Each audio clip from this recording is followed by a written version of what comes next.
नमस्कार, आप देख रहे हैं पहाड़ टीवी और मैं हूं आपके साथ स्मिता पटवार। चलिए देखते हैं उत्तराखंड की तमाम बड़ी खबरें, लेकिन उससे पहले एक नजर आज की हेडलाइंस पर।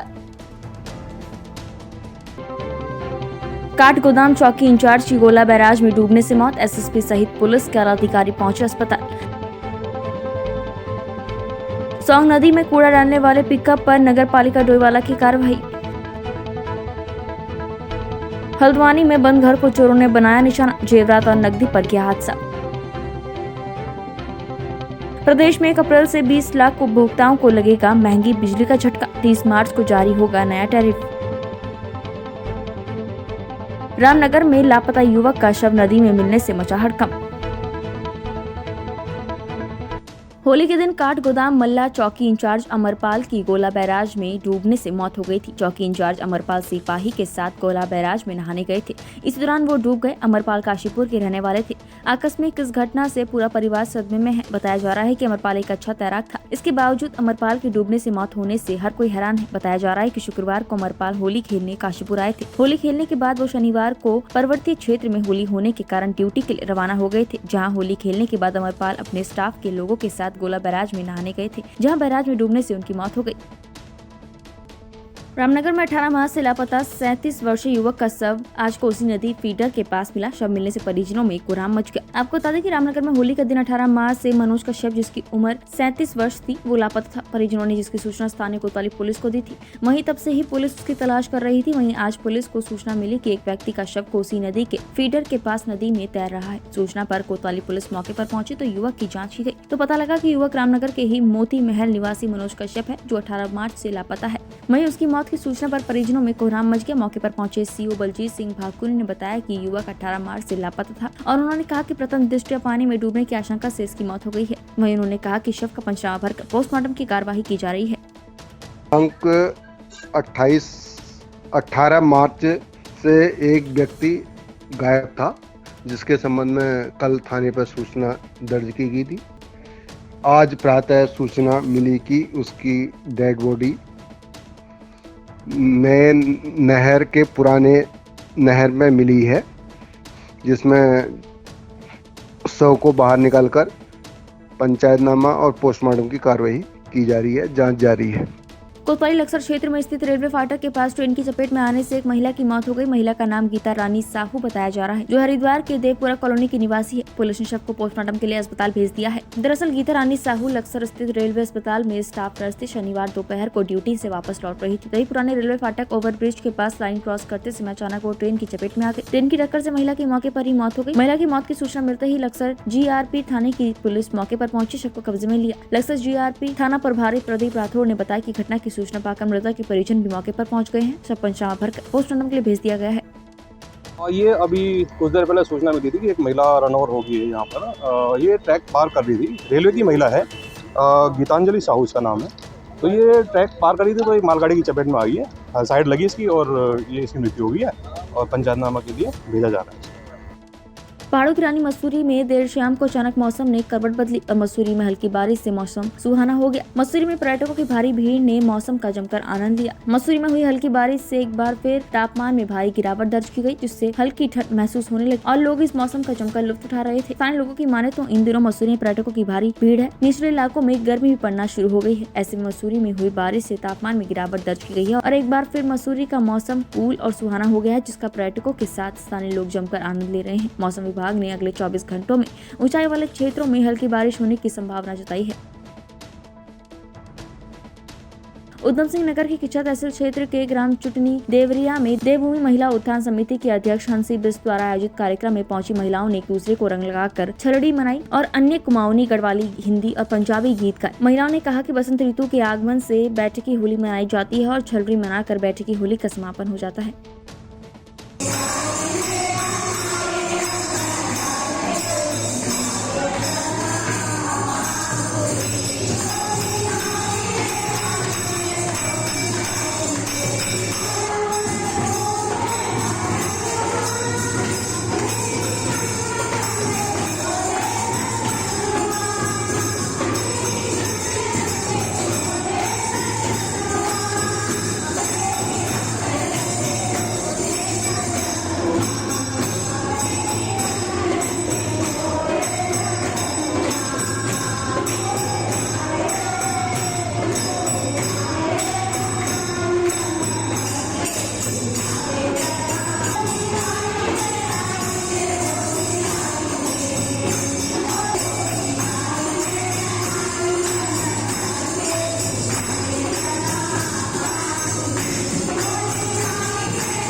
उत्तराखंड की कि वो उत्तराखंड में सीमित नहीं है। और होली में देख बैठ की होली होती है, खड़ी होली होती है, और ये उत्तराखंड में सीमित ना होकर विदेशों में भी ये छाई हुई है। और उत्तराखंड की होली हमारे जो पूर्वज है एक विरासत में देखे गए हैं, जो कि 16वीं शताब्दी में स्टार्ट हुई थी। चंद वंशों ने इसे स्टार्ट किया हुआ था, और ये 1850 में वार्षिक तौर पे बनाई गई, और जो अभी तक निरंतर बनी चली आ रही है। और ये होली बनाने का मेन उद्देश्य है कि हम अपनी परंपराओं को, अपनी विरासत को आगे अपने जनरेशन को दे, ताकि वो सीखे हमारी बैठ की होली का मज़ा। और इसमें क्या है, स्त्री और पुरुष दोनों ही बड़े झूमते हुए गाते हैं। और खासकर इसमें हमारे जो आलू की फसल का होने के कारण आलू के गुटके, जो एक आलू की सूखी आलू की सब्जी, चटनी, और एक दूसरे को गुलाल लगाकर ये त्यौहार मनाया जाता है। संदेश ये देना चाहते हैं कि प्रेम, आपसी प्रेम, एक दूसरे से मिलके रहें। आपसी होली से हमारा जितना भी प्रेम है, एक दूसरे को रंग गुलाल लगा के अपना खुशी का इजहार करते हैं। और इसी बैठ की होली में सभी एक दूसरे से मिलके होली गायन करते हैं और भगवान को भी याद किया जाता है। और इसमें लास्ट दिन बैठ की होली में सभी को हमारे जो सयाने हैं ये लोग आशीर्वाद वचन देते हैं सभी को, और गुजिया, आलू सभी बांट के होली का त्यौहार मनाते हैं।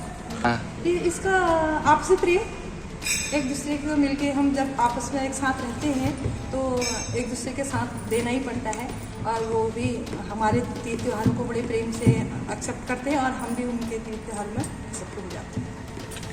काश्तकार विकास समिति कोटाबाग की अध्यक्ष माया नेगी के नेतृत्व में किसान क्लब के सदस्यों को जैविक खेती की जानकारी और उसकी उपयोगिता को समझाने के लिए और इस खेती का क्या फायदा है उसे बताने के लिए नाबार्ड की कैट परियोजना के तहत केरल के कन्नूर जिले में शैक्षिक भ्रमण कराया गया। इस शैक्षिक भ्रमण में 25 किसानों ने प्रतिभाग किया। वहीं केरल के कृषि विभाग के मार्गदर्शन में विभिन्न क्षेत्रों का भ्रमण भी कराया गया। वहीं किसान और जैविक खेती के मास्टर ट्रेनर शाह द्वारा हर्बल वृक्ष आयुर्वेदा पद्धति से खेती कर रहे शाह द्वारा हर्बल गुलाल जल, गौमूत्र से निर्मित जैविक कीटनाशक, फफूंदी नाशक आदि को किसानों को अच्छी तरह से समझाया। वहीं इस पद्धति से तैयार कृषि उत्पादों को मयल प्रोड्यूसर कंपनी का भी भ्रमण किसानों को कराया गया। वहीं कृषि उत्पाद को प्रोसेसिंग और मार्केट पर दोगुना मुनाफा ले रहे हैं। वहीं केरल भ्रमण से लौटने के बाद कोटाबाग के किसानों का कहना है कि काश्तकार विकास समिति कोटाबाग के सहयोग से केरल के इस मॉडल को अवश्य अपनाया जाएगा। विकास समिति के सहयोग से और कैट परियोजना के नाबार्ड की कैट परियोजना के तहत किसान क्लब के सदस्यों को 3 दिवसीय शैक्षिक भ्रमण हेतु केरल के कन्नूर डिस्ट्रिक्ट में इनका विजिट कराया गया शैक्षिक भ्रमण, जिसके तहत हमारी वर्तमान में जो लोग केमिकल यूज कर रहे हैं खेती में, जो हमारे मानव स्वास्थ्य के लिए भी हानिकारक है और मिट्टी के लिए भी बहुत हानिकारक है। तो लोगों का एक विश्वास नहीं बन पा रहा है कि बिना रासायनिक प्रयोग करे भी हम एक अच्छी खेती कर सकते हैं।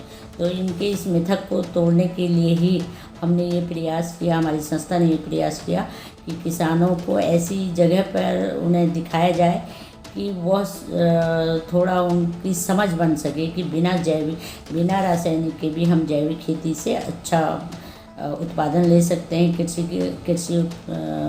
कृषि या हमारी जो भी सब्जियां हैं या फलों का है, हम अच्छा उत्पादन ले सकते हैं। तो ये सब समझने के लिए, इसको जानने के लिए हमने केरल कन्नूर का विज़िट किया, और कन्नूर में हमने जो देखा काफ़ी प्रोग्रेसिव फार्मर वहाँ पर हैं, और अधिकांशतः वहाँ यही जो हमारा वृक्ष आयुर्वेदा की पद्धति है, इसी के जो प्रोडक्ट उत्पाद तैयार किए जा रहे हैं, जैविक तरल जैविक तैयार किए जा रहे हैं, तो उन्हीं के प्रयोग से वो अच्छी फसल का उत्पादन ले रहे हैं। हमने सब्जियों की वहाँ पर खेती देखी, हमने धान की वहाँ पर खेती देखी, बहुत अच्छा उत्पादन भी हो रहा है और ज़मीन उनकी मृदा भी सुरक्षित है। तो सबसे बड़ी बात यह है कि हमने वहाँ पर जाके देखा जो भी प्रोडक्ट वो तैयार कर रहे हैं किसान, और उसके बाद उसका एक निश्चित उनका अलग एक मार्केट है जो जैविक के ही नाम से उसका विक्रय कर रहे हैं, और उसकी मांग निरंतर बढ़ती जा रही है। तो उन्होंने उन जैविक कृषि उत्पादों को जो भी उनकी तैयार हो रहा है उसका प्रोसेसिंग का भी हमने वहाँ पर भ्रमण किया, और उसी के साथ साथ हम वो किस तरीके से पैकेजिंग करके एक प्रोड्यूसर कंपनी बनाकर उन्होंने एक जगह है वहाँ पर भी हमारा भ्रमण कराया गया। तो वो लोग एक प्रोड्यूसर कंपनी बनाए हुए हैं नाबार्ड के ही सहयोग से, और उस कंपनी के माध्यम से वो लोग अपने इनको प्रोसेसिंग कर रहे हैं, जैविक उत्पादों का प्रोसेसिंग कर रहे हैं, उसके बाद उसका ब्रांडिंग करके सीधे मार्केट में निकाल रहे हैं। तो इससे क्या हो रहा है कि किसान को बहुत लाभ हो रहा है उससे। एक तो उनकी खेती में लागत घट रही है, रासायनिकों के प्रयोग करने से उनको अतिरिक्त व्यय करना होता था। नगर पालिका डोईवाला के सफाई निरीक्षक सचिन रावत क्षेत्र में निरीक्षण पर थे और निरीक्षण के दौरान पाया गया कि सोंग नदी पुल से एक पिकअप वाहन से नदी में कूड़ा डाला जा रहा है, जिसे नगर पालिका की टीम ने मौके पर ही कूड़ा डालते हुए पकड़ लिया। वाहन चालक से पूछताछ करने में बताया गया कि ये कूड़ा एक कैंटीन से लाया जा रहा है, जिसे वो नदी में फेंकने आया था, जिससे नाराज हुए नगर पालिका के सफाई निरीक्षक सचिन रावत और उनकी टीम ने पिकअप वाहन का 5,000 का चालान कर दिया और आगे से उसे इस तरह कूड़ा न डालने की हिदायत दी। साथ ही कूड़े को नगर पालिका के डंपिंग ग्राउंड में ही डाले जाने की अपील की। इस पूरे मामले को लेकर नगर पालिका डोईवाला के सफाई निरीक्षक सचिन रावत ने बताया कि उन्होंने पिकअप वाहन को नदी में कूड़ा डालते हुए पकड़ा है, जो कि किसी कैंटीन से लाया जा रहा था, जिसका मौके पर ही 5,000 रुपए का चालान कर उसको नसीहत दी गई कि आगे से वो कूड़ा नगर पालिका के डंपिंग ग्राउंड में न डाले। उन्होंने बताया कि नगर पालिका द्वारा सभी से अपील की जा रही है कि कूड़ा कचरा नगर पालिका के वाहन में ही डाले, ताकि नगर पालिका को स्वच्छ रखा जा सके।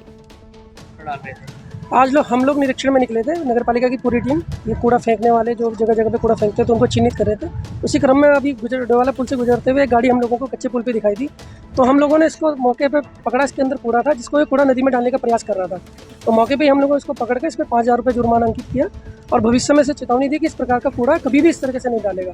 और साथ ही हमारे द्वारा निरंतर जगह जगह एंटी लिटरिंग एक्ट के मैसेज लगाए जा रहे हैं, लोगों को जागरूक किया जा रहा है कि कूड़ा वो नगर पालिका की गाड़ी को दें और नगर पालिका के डस्टबिन में डालें। क्या बताया गया चालक द्वारा, कहाँ से लाया जा? इनके द्वारा हमें अवगत कराया गया है कि ये किसी कैंटीन का कूड़ा है और जोलीग्रांड हिमालयन जोलीग्रांड का नाम इनके द्वारा लिया गया है। हमारे द्वारा भी उनको जल्दी एक लेटर पत्र भिजवाया जाएगा ताकि वो अपना कूड़ा सही जगह निस्तारित करवाएं। महिला डिग्री कॉलेज की प्रधानाध्यापिका के जज फार्म स्थित घर का तालातोड़ चोरों ने लाखों रुपए के जेवरात और नकदी पर हाथ साफ कर दिया। पूरे मामले में मुखानी पुलिस ने मुकदमा दर्ज कर जांच शुरू कर दी है। वहीं बढ़ती चोरी की घटना से लोग असुरक्षित महसूस कर रहे हैं। जज फार्म निवासी ऋतु सिंह महिला डिग्री कॉलेज की प्रधानाध्यापिका पद पर तैनात है। होली पर्व पर ऋतु सिंह अपने पति और बच्चों के साथ बरेली ससुराल गई थी, जहाँ से वापस हल्द्वानी लौटी तो घर का ताला टूटा देख उनके होश उड़ गए। चोर अलमारियों से 4 सोने की चैन, पेंडल, 2 मंगलसूत्र समेत लाखों के जेवरात और 60,000 रुपए ले उड़े। सूचना के बाद मौके पर पहुंची मुखानी पुलिस ने मौके का मुआयना कर चोरों की तलाश में जुट गई है। थाना प्रभारी दीपक बिस्ट ने बताया कि मामले में मुकदमा दर्ज कर चोरों की तलाश के लिए टीम लगाई गई है। उत्तराखंड की तमाम बड़ी खबरों में फिलहाल इतना ही। बाकी खबरों के लिए देखते रहिए पहाड़ टीवी। नमस्कार। है बेखौफ उम्मीद का रंग।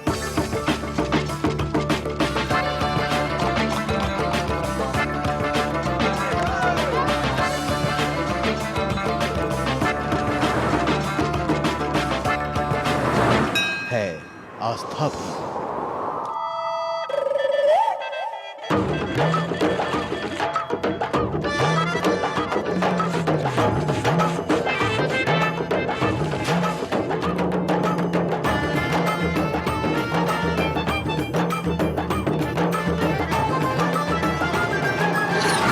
ये है मेरा उत्तराखंड।